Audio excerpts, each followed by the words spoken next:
खेत को देखते हैं। उन्हीं खेतों में नैन्सी नाम की एक खूबसूरत जवान लड़की अपनी खुदाई करवा रही होती है। वहीं से थोड़ी दूर पर नैन्सी का अंकल एक डायरी में उसके क्लाइंट के नाम लिख रहा था। ये देखकर हमें पता चलता है कि नैन्सी धंधे वाली है और नैन्सी पैसों के लिए किसी के साथ भी टपाटप कर सकती है और उसका अंकल ही उसकी दलाली करता है। अब टपाटप करवाने के बाद नैन्सी ने अपने बड़े बड़े संतरों को कपड़े के अंदर छुपाया और अपने अंकल के साथ अगले क्लाइंट से मीटिंग के लिए निकल पड़ी। पूरे दिन में इतनी खुदाई करवाने के बाद जाहिर है कि नैन्सी की गुफा खुद कर सुरंग बन चुकी होगी, लेकिन उसके बावजूद भी नैन्सी के पास क्लाइंट्स की कोई कमी नहीं होती, जिससे हम जान पाते हैं कि नैन्सी के पास कितने टैलेंट हैं और कितने बड़े बड़े। ये हमें कहानी में आगे देखने को मिलेगा। अब शाम को खुदाई करवाने के बाद नैन्सी अपने अंकल के साथ ढेर सारा सामान लेकर आई और उनका घर देखने के बाद हमें पता चलता है कि वो सब बहुत ही गरीब है। और वहीं पर हम नैन्सी की छोटी बहन मीसा और अंकल के बेटे रॉकी को भी देखते हैं। वो सब इतना सारा खाना देखकर बहुत ही खुश थे। अब डिनर हो जाने के बाद दारू की बोतल लेकर अंकल नैन्सी के सारे दिन का हिसाब करने बैठा हुआ था। तभी वहाँ पर रॉकी आता है।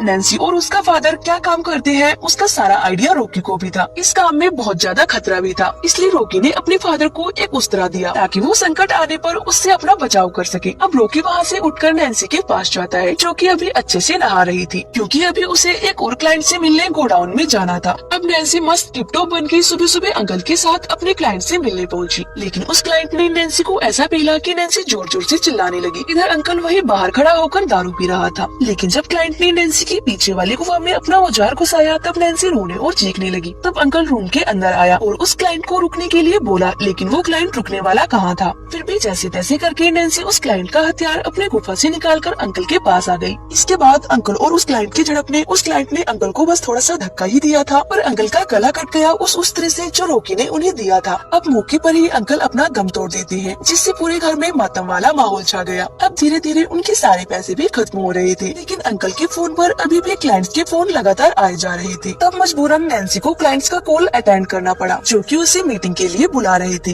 अब नैन्सी अकेली तो जा नहीं सकती थी, इसलिए रॉकी उसके साथ जाने का फैसला करता है। अब जंगल में नैन्सी अपने क्लाइंट के घोड़े को अपने गुफा में घुसवा रही थी और रॉकी अंकल की तरह डायरी में हिसाब करते हुए दूसरे क्लाइंट से बुकिंग कर रहा था। अब रात तक टपाटप करने के बाद जब नैन्सी रॉकी के साथ घर जा रही थी तो उसको एक क्लाइंट के बारे में याद आया, जो उसे ढेर सारे पैसे देने वाला था। तो ये दोनों उस आदमी के पास गए तो पता चला वो आदमी उस गाँव का प्रधान है और वो गाँव का सबसे अमीर आदमी था। लेकिन उसकी एक समस्या ये थी कि उसका बेटा गे था और वो चाहता है कि उसका बेटा मर्द बने। तो उसकी मर्दानगी बाहर निकालने के लिए उसने नैन्सी को बुलाया। इस काम को करने के साथ ही नैन्सी को ये बात राज भी रखनी होगी कि प्रधान का बेटा गे है और वो इस काम के लिए उसे बहुत सारे पैसे भी देता है। लेकिन कमरे में अंदर जाते ही प्रधान के बेटे ने नैन्सी के साथ टपाटप करने से मना कर दिया। तो उन दोनों ने एक प्लान बनाया कि नैन्सी चिल्लाने की आवाज निकालेगी ताकि सबको ऐसा लगे कि प्रधान का बेटा जबरदस्त खुदाई कर रहा है, और होता भी कुछ ऐसा ही है। प्रधान ने नैन्सी पे भरोसा करके ये यकीन कर लिया कि उसका बेटा अभी भी एक मर्द है। अब वहाँ से पैसे वगैरह लेने के बाद रॉकी नैन्सी को लेकर घर चला जाता है। अगले दिन रॉकी ने पूरे गाँव में नैन्सी के बारे में प्रचार कर दिया, जिससे बहुत सारे मजदूर नैन्सी की गुफा में खुदाई करने आने लगे थे। सब कुछ अच्छा चल रहा था, उनके पास अच्छे खासे पैसे भी आने लगे थे। पर तभी एक दिन उनके इस धंधे के बारे में पुलिस ऑफिसर सैमुअल को पता चला, तो वो तुरंत रॉकी से मिला और उससे अपना कमीशन सेट किया। जिसके बाद उसने भी नैन्सी की टांगे उठाकर उसके मुलायम जिस्म की सवारी करी और खुदाई करने का इतना मजा उसे आज तक नहीं मिला था। और यही सैमुअल ने रॉकी को भी अपने गे कांस्टेबल से इंटीमेट होने को बोला और मजबूरी में रॉकी को भी ऐसा करना पड़ा। और इस दौरान उसे काफी बार वोमिटिंग भी हुई, क्योंकि रॉकी ने ऐसा पहले कभी भी नहीं किया था। अब ये सब होते हुए 2 महीने गुजर जाते हैं और अब रॉकी भी गाँव के औरतों के साथ मीटिंग्स लेने लग गया था। और अब इन दोनों भाई बहन ने मिलकर पूरे गाँव में काफी तगड़ा वाला टपाटप का काम चालू कर लिया था। अब ऐसे ही एक औरत को पेलने के बाद रॉकी नैन्सी के साथ घर जा रहा था, तभी उनको रास्ते में सैमुअल मिला और उनसे अपना कमीशन लिया और आगे बढ़ गया।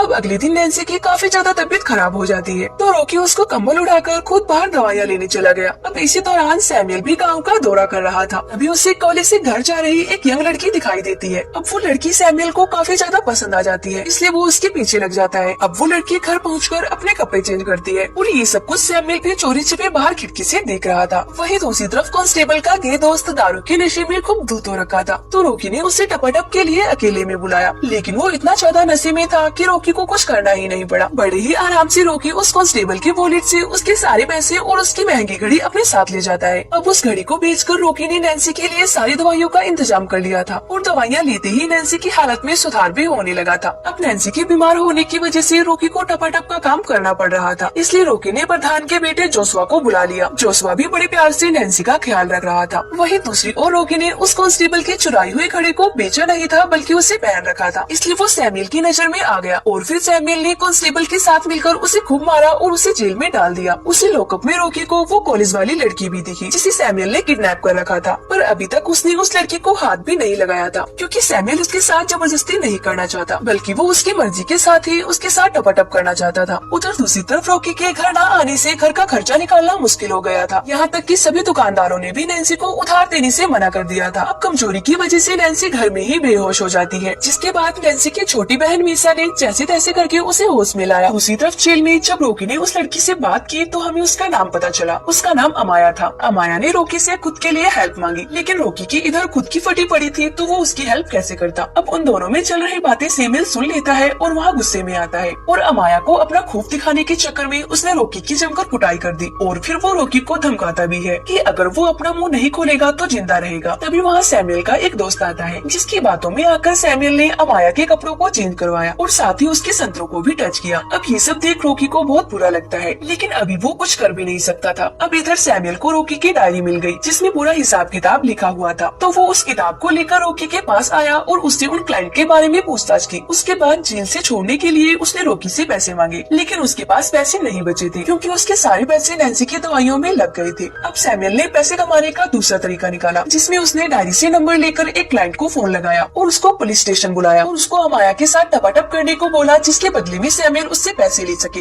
अमाया अभी कच्ची उम्र की थी तो उस क्लाइंट ने उससे पहले अपना लॉलीपॉप टेस्ट करवाया और जैसे ही वो अपना हथियार उसकी गुफा में घुसाने वाला था कि तभी वहाँ सैमुअल आ गया और उसने उस क्लाइंट को मार मार के वहाँ से भगा दिया। ये देखकर रॉकी इतना तो समझ गया कि सैमुअल भी अमाया की थोड़ी बहुत फिक्र तो करता है, इसलिए उसने सैमुअल को बोला कि ये काम वो और उसकी बहन उसके लिए करेंगे, जिसके लिए उसे नैन्सी को यहाँ बुलाना होगा। तब सैमुअल ने अपने बंदों से नैन्सी को बुलावा भेजा तो नैन्सी भी तुरंत पुलिस स्टेशन के लिए निकल पड़ी। इधर रॉकी ने अमाया को समझाया कि उसकी बहन जल्दी ही यहाँ आएगी और वो सब यहाँ से बाहर होंगी, लेकिन नैन्सी के आते ही सैमुअल ने उसे भी अमाया के साथ जेल में बंद कर दिया। नैन्सी को कुछ भी समझ में नहीं आता कि यहाँ ये सब क्या चल रहा है। तब रॉकी ने नैन्सी को समझाया कि उसे अमाया को सैमुअल के साथ कपकप करने के लिए तैयार करना पड़ेगा और ऐसा करने पर वो हम दोनों को यहाँ से आजाद कर देगा। उसके बाद ना चाहते हुए भी नैन्सी ने अमाया को पहले नहलाया और उसे अच्छे से तैयार किया। अब इसके बाद सैमुअल अमाया को अपने बेड पर ले गया और अमाया के मना करने पर भी सैमुअल ने उसके साथ जबरदस्ती की। पहले तो सैमुअल अमाया के ऊपर से ही मजे ले रहा था, लेकिन तभी वो एग्रेसिव हो गया और उसने अमाया की दोनों गुफाओं की जमकर खुदाई कर दी। अब अमाया की चीखें पुलिस स्टेशन के बाहर तक गूंज रही थी। वहीं अमाया की चीखें सुनकर नैन्सी और रॉकी भी कांप उठे। अब अमाया को अच्छे से पेलने के बाद सैमुअल ने उसे फिर से उसी जेल में छोड़ दिया जहाँ नैन्सी ने उसे कुछ पेन किलर्स दिए। अब रात होते ही सैमुअल फिर से अमाया को घोड़े बनाने के लिए आ गया था, लेकिन इस बार नैन्सी ने उसे रोककर समझाया कि अभी उसे थोड़ा रुक जाना चाहिए क्योंकि अमाया ने पहली बार अपनी खुदाई करवाई थी। नैन्सी उसे कहती है कि वो चाहे तो अमाया के बदले उसे घोड़ी बना सकता है। फिर क्या था, सैमुअल ने अमाया के सामने ही नैन्सी को अपने हथियार पर बैठा लिया और जैसे नैन्सी उसके हथियार की सवारी कर रही थी वैसे ही अमाया को सीखना था। लेकिन इसी बीच जब सैमुअल जन्नत की सैर करने वाला था, उसी बीच नैन्सी ने उस तरह से सैमुअल का गला काट दिया और जल्दी से उसने चाबियां ली और रॉकी को आजाद कर दिया। इतने में अमाया ने एक लोहे की रोड को उठाया और गुस्से में उसे सैमुअल के पिछवाड़े में डाल दिया और ऐसा करके अमाया को जो सुकून मिलता है वो उसके चेहरे पर हम साफ तौर पर देख पा रहे थे। वही मौके पर सैमुअल की मौत हो चुकी थी, इसलिए वो तुरंत अपने घर गए और वहाँ से सारा सामान पैक करके वहाँ से निकल गए। इतनी देर में वहाँ जोशुआ भी अपने कार लेकर आ गया था क्योंकि वो भी इस काम को छोड़कर अपनी लाइफ एंजॉय करने जाना चाहता है। अगले दिन वो सब काम से बाहर थे और अब अमाया के साथ रॉकी रिलेशनशिप में आ चुका था और वहीं सबने एक दूसरे को उनकी मदद के लिए थैंक्स बोला और लास्ट में हम देखते हैं कि सब अपने अपने पार्टनर के साथ खुदाई करके बहुत खुश है और इसी सीन के साथ मूवी का एंड हो जाता है।